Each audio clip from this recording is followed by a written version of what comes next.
Entonces, ¿qué sucede? Existen sectores culturales y sociales que no aceptan ese tipo de condiciones.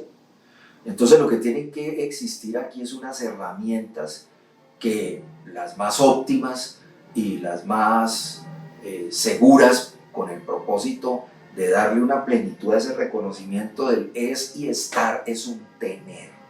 Tener en el sentido de sistema normativo. Pero resulta que el hecho de que exista un programa o regulaciones de carácter normativo no son suficientes si estas no son aplicadas. Por eso viene la categoría ser. Entonces, por eso se es haciendo, se es estando, se es teniendo, se hace haciendo. Uno de esos factores que desaparezca, como se dijo, y da el traste con la dignidad humana. Tercera idea a este respecto. La dignidad humana hace que de ella surjan los demás derechos humanos o fundamentales. De la dignidad humana, este núcleo aparece como el mínimo vital, el mínimo que permite la inteligibilidad, la existencia de la dignidad humana. Todo lo que se adicione de allí en adelante a ese núcleo fundamental tiene que ser anexo, porque favorecería las condiciones de lo digno. Lo que no se puede hacer es reducir el componente de esa dignidad humana en su aspecto nuclear. No puedo quitar ninguno de las 4 categorías, ni una sola, porque ya la dignidad degeneraría en otra cosa o sencillamente desdibuja su esencialidad. Muy bien, doctor. Doctor, este libro trae unas reglas matemáticas, llamémoslo así, donde se dice, por ejemplo, que dignidad humana es igual a un ser más, estar más, tener más, lo que explicó.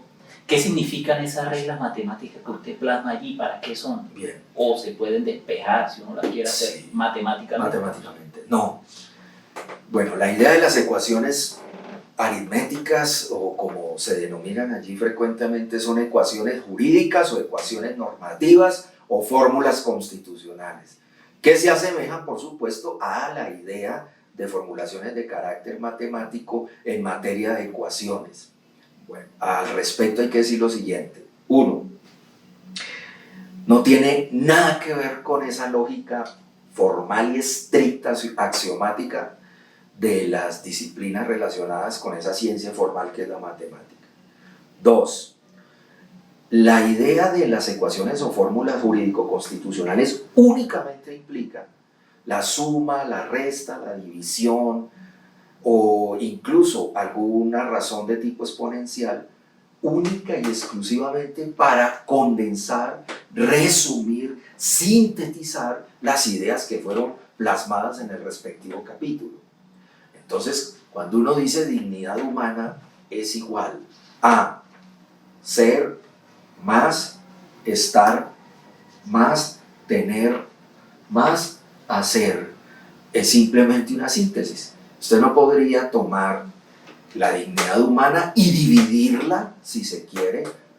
Bueno, aquí no se puede dividir porque la operación es de suma o resta.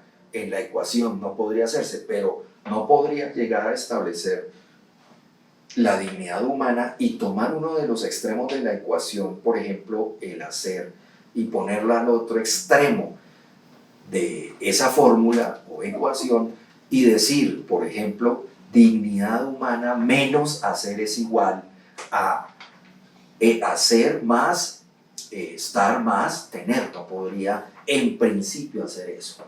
3. Esta idea de las fórmulas o cálculos en este sentido no es una creación mía, ni invento mío, no.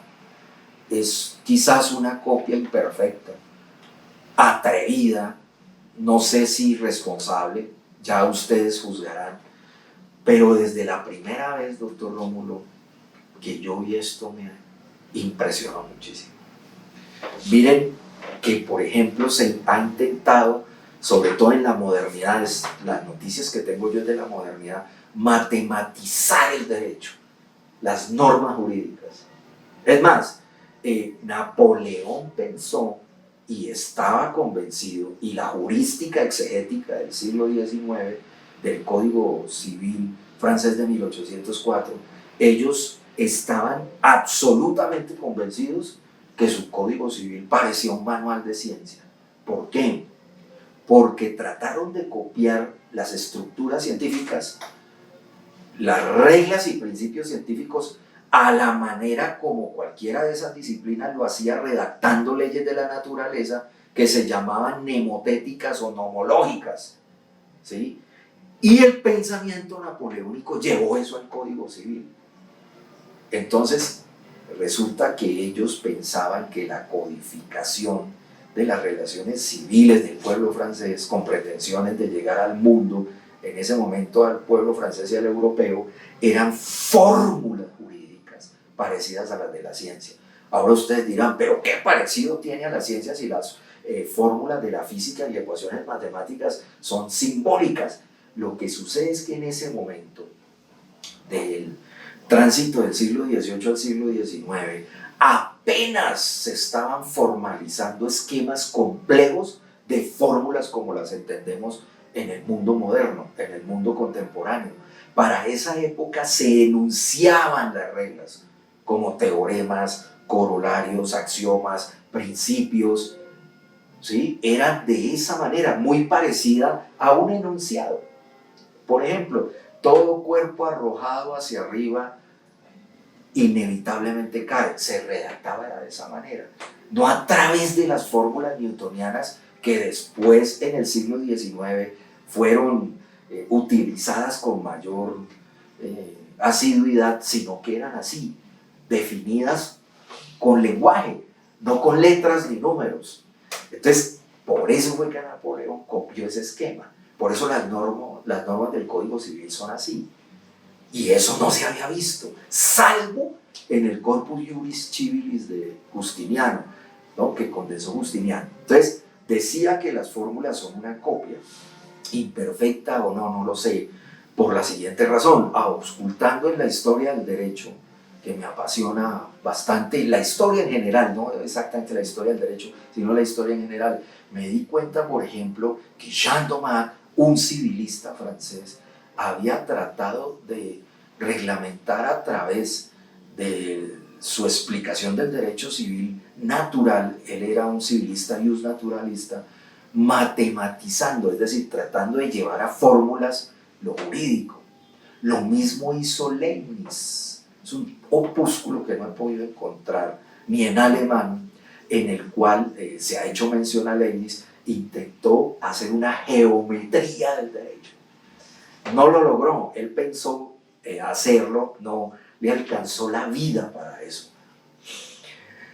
Hay un moralista alemán también que aparece a inicios del siglo XVII, que intenta matematizar la moral, la ética.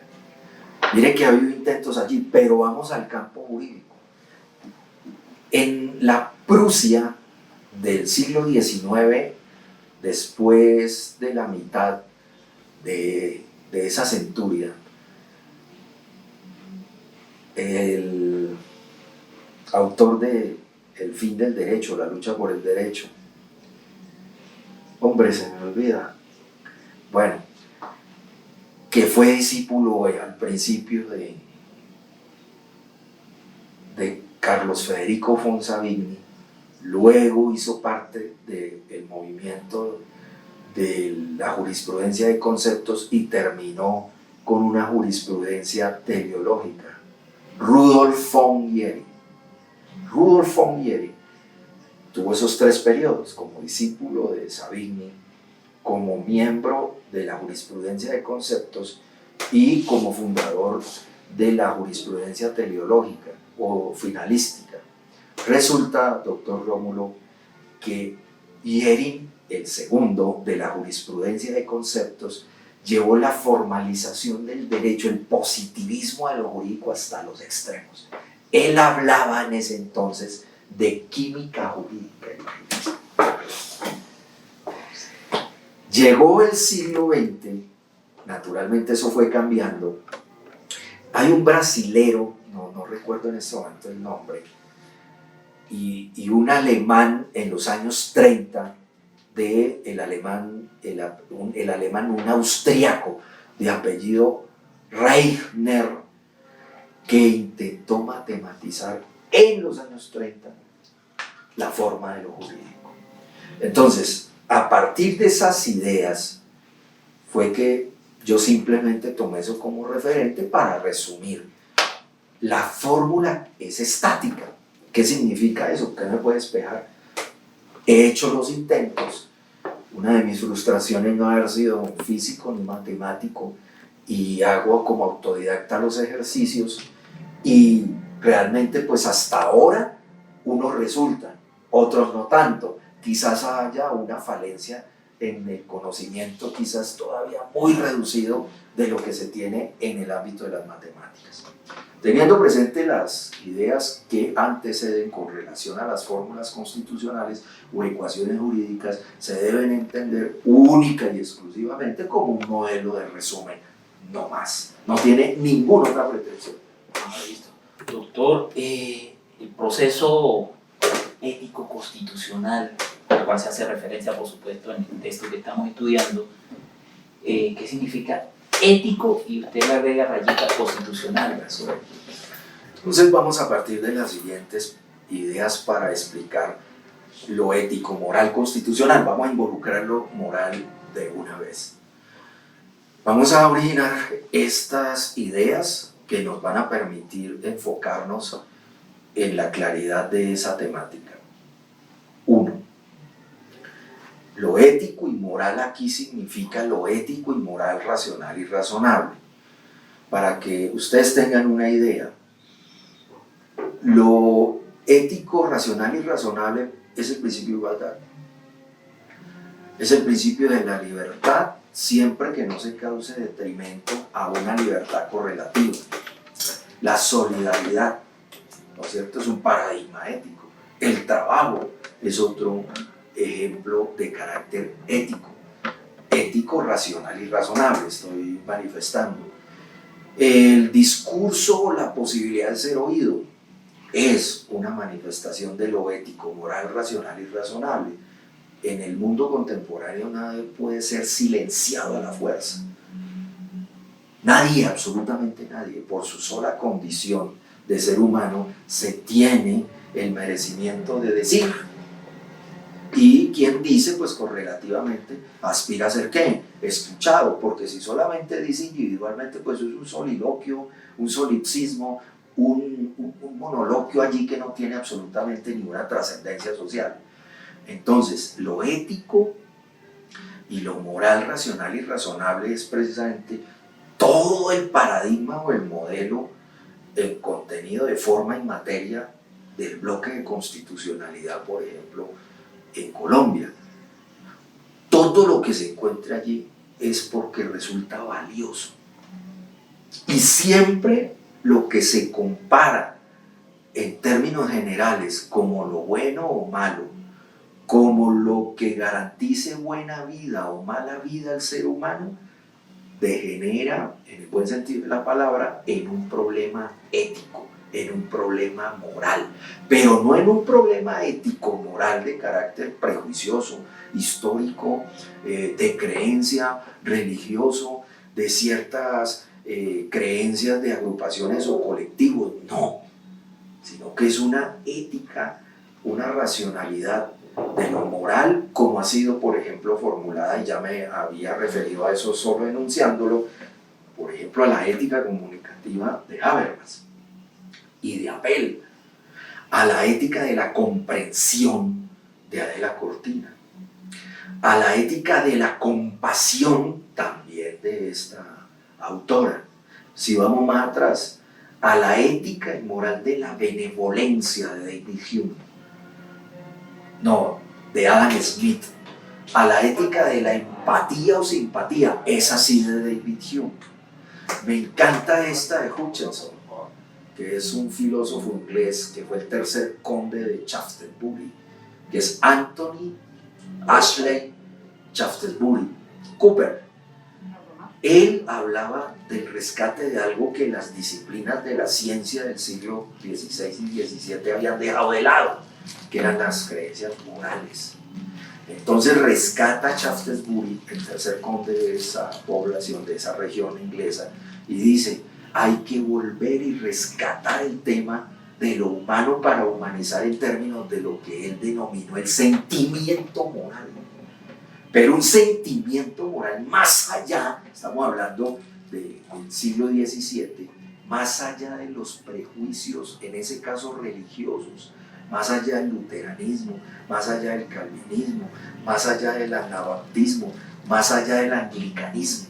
Entonces él deseaba originar un sentido universal de lo moral ético que pudiera entrever e incluir la totalidad de seres humanos. Eso fue lo que intentó hacer Kant. La ética kantiana es una ética racional y razonable. Miren el ejemplo más típico de Kant. Dice Kant que el ser humano debería preguntarse si esta máxima puede llegar a convertirse en ley universal. Es decir, César Rondoño necesita un préstamo de dinero porque tiene una urgencia. Sabe que el dinero se lo va a facilitar sin ninguna discusión el doctor Rómulo. Yo le voy a prometer el pago de ese dinero en un mes, pero yo allá en mi interior, en mi propia subjetividad, sé que yo no le voy a cumplir eso ni en un mes y nunca, que no me lo voy a pagar, punto. ¿Por qué razón? No importa la razón. Rómulo me los presta y efectivamente yo nunca pago. Entonces Kant dice que desde lo racional esa máxima no se podría convertir en una ley universal para todos los seres humanos, porque entonces todos los seres humanos pedirían dinero prestado con la promesa de pagarlo y resulta que la ley de ellos es no pagarlo. Entonces dice Kant, una sociedad de así se vuelve ¿qué? Invivible. ¿Originaría qué? Conflictividad. Entonces lo racional es ¿qué? Prometer, recibir y devolver, eso es lo que dice Kant. Pero aquí no tiene nada que ver con religiosidad, sino el dato o el hecho objetivo externo de responsabilidad secular y de seriedad en los intercambios del tráfico jurídico. Eso es lo que Kant pretendió hacer. Allí no en el campo jurídico, sino en el estrictamente subjetivo, intencional, individual. Pero traigo ese ejemplo a colación con el propósito de entender lo que es moral ético racional. Han existido muchas propuestas, por ejemplo, la ética también discursiva de Perelman, de Stephen Toulmin, de Robert Alexy. Todos esos son éticas discursivas, éticas. Eso es una primera idea. Dos, teniendo eso en cuenta, también se inició por parte de quien redactó ese texto de debido proceso y uso fundamental, ¿de dónde había surgido esa expresión ética? Porque realmente cuando a alguien le formulan un argumento en términos ético-morales, pues la gente como que se alarma y dice, no me interesa porque lo moral es prejuicioso, lo ético es tendencioso, es excluyente, entonces no me interesa. No. Miren lo interesante, doctor Rómulo, el fenómeno. Lo he auscultado en varios textos, diccionarios etimológicos, libros de historia de la ética, pero encontré un opúsculo hace unos años que se titula Etnos, Ethos y Estado. El autor al momento era alguien muy joven que se llama Max Maureira. Esa publicación es de 2010, creo, y la publicó la editorial Biblos, una editorial argentina, el autor es argentino. Y hay un capítulo del ethos. El libro es de una tendencia hegeliana, densa, casi que llega hasta la ofuscación al lector al leer ese opúsculo, como 130 páginas nomás, pero difícil de leer.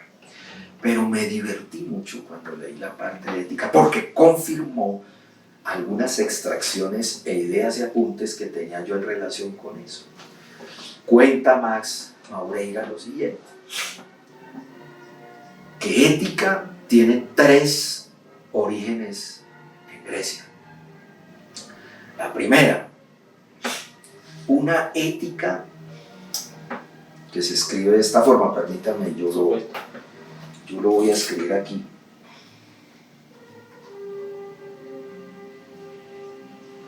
De esta forma. Voy a encerrarla aquí. De esta forma. ¿Cierto? Ese etos es la primera expresión que aparece en griego antiguo en Homero. Y en Homero significa, miren lo interesante, doctor, significa lugar o sitio donde viven animales. Punto, hasta ahí. Heródoto y Hesíodo, uno el historiador y el otro el segundo poeta más grande de la Grecia antigua, este término lo adaptaron a lugar o espacio donde viven humanos. O sea, dejó de ser espacio de animales para ser espacio donde viven seres humanos. Pero con una particularidad, donde viven seres humanos, pero en relaciones de afecto, en relaciones y vínculos, como lo que significa familia, ¿no? Famulus en latín antiguo, los griegos no conocían esa expresión, naturalmente es cadena. Familia es cadena, eslabones, ¿no? La señora mía, yo no soy papá, pero si tuviera mis hijos, mis hijos, etcétera, mis sobrinos, mis nietos, forman una cadena familiar. Nuclear o extensa, como se dice hoy, pero familia. Entonces, en el mundo de esta Grecia arcaica, en el caso de Hesíodo y Homero, ya clásica en la época de Heródoto, lo que esto significa es que se vive en una familia y miren lo que va surgiendo a partir de este surgimiento, pero también evolución del concepto etos, como lo acabaron de observar, es que uno va tomando los rasgos de la familia. ¿Qué significa eso? El carácter del papá o de la mamá, ¿cierto? La imitación de comportamientos. Va uno aprendiendo a tener un etos. Entonces, ese etos pasa a la Grecia clásica y se escribe de esta forma. Es la misma expresión, pero solo cambia la acentuación. Esta. Etos. Entonces, miren aquí lo interesante, doctor. El etos, con este signo, ¿sí? Se escriben igual, solo cambia la acentuación. Con esta acentuación significa un carácter colectivo. Y este etos significa un rasgo de carácter individual. Hoy esos conceptos son transmisibles, ¿no? El que terminó imponiéndose en Grecia, pero que desaparece con la patrística medieval, es primero en Grecia este etos, que era un carácter del pueblo griego. Entonces, una ética de la lucha, una ética del heroísmo, una ética de la intelección, una ética de la discusión o dialéctica, una ética de la democracia, una ética de la política, una ética de la justicia en el ágora. Eso es una ética para un griego.